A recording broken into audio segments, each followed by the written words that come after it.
When my DM read the rules incorrectly and then argued on the internet. Hi everyone, All Things D&D is back with another story. It's hard to admit when you're wrong.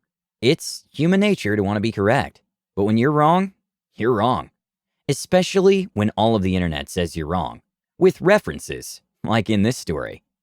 Session 1 of this campaign ended with my level 3 Bear Totem Barbarian reaching level 4 and finding a freaking OP magical great axe that did an insane 2d12 damage. Which sounds broken, but the DM just made everyone OP and then gave every monster health until the fight was dramatic enough for them to die. I'm not criticizing this DM style. I had fun playing this way. The issue is, what happened next?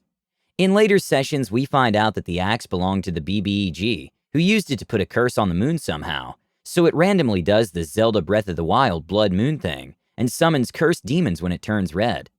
The BBEG died after that, and has reincarnated now thousands of years later, and wants to get his axe back, so the DM suggests my now mid-level barbarian character multiclass into either Hexblade or Eldritch Knight to bind the weapon to me, so the BBEG can't get it back, and return to his former world-ending level of power.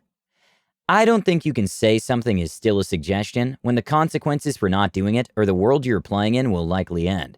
And with this knowledge, my character would certainly rather take 3 levels in another class that nerfs him than risk the alternative.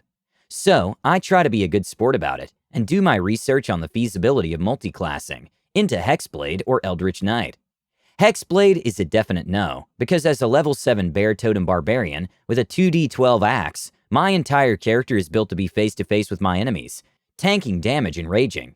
No spells I would get by a level 3 Warlock would ever be even 1/10 as useful as my melee attack, and I would need to not be raging to cast them, so I would never use anything from the Hexblade class ever. Not to mention I'd have to take 3 level ups with a d8 hit die, which being a Bear Totem Barbarian means 8 less health per level up. Eldritch Knight on the other hand is a fighter subclass, so my hit die would be a d10. I would get a fighting style, second wind, and action surge. Fighter and Barbarian multiclass works very well, so the only real wasted level would be level 3 when I go into Eldritch Knight, but I would still be able to bind 2 weapons to me to summon at will, get 2 wizard cantrips, and get 3 level 1 spells to pick.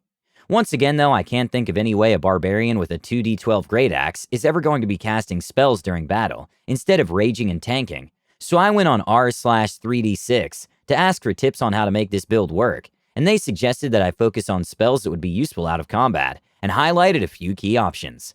Unfortunately, Eldritch Knight uses int for spellcasting, which is my dump stat, so I'm also further limited by spells that don't require an int roll, unless I want them to never work.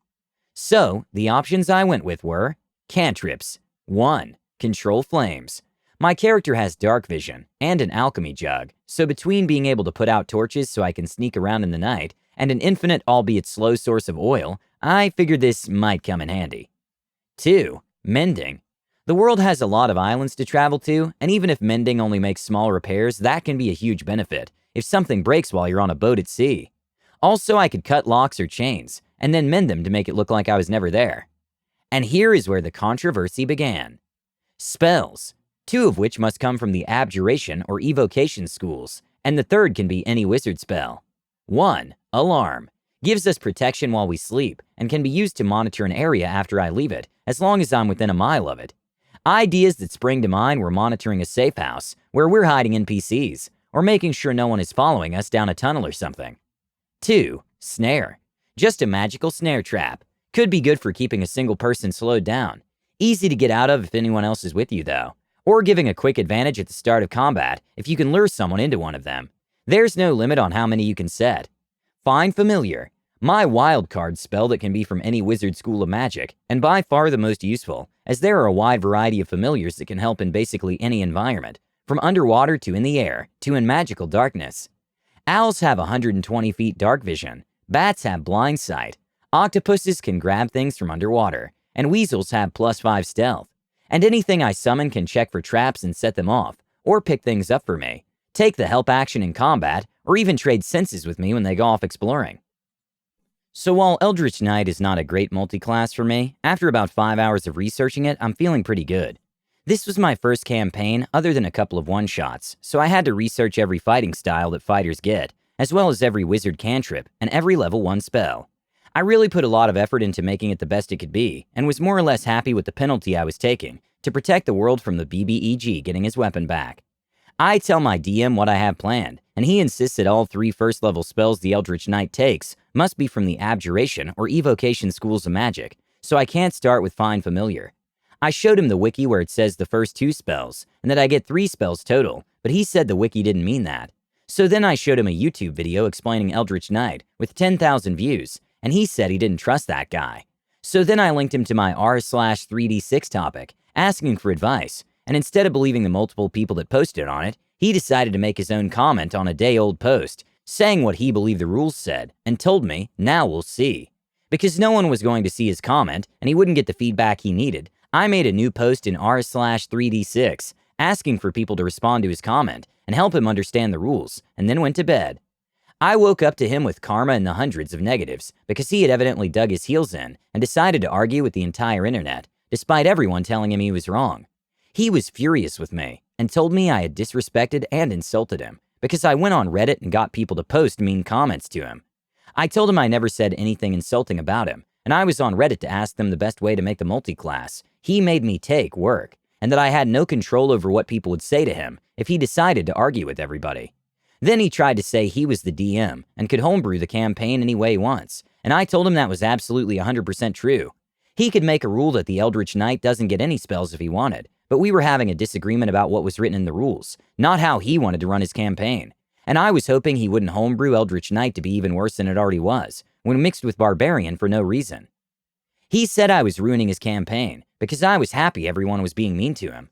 I told him I actually asked Reddit to stop dislike bombing him when I saw he had decided to fight with everyone, and that the real thing that was ruining his campaign was the fact that the PHB, a popular YouTube video, and 80+ people on Reddit could all tell him he had made a minor mistake in the rulings, and instead of just saying, oh my bad, or oh well I want to run it like this instead, he would argue with every one of them.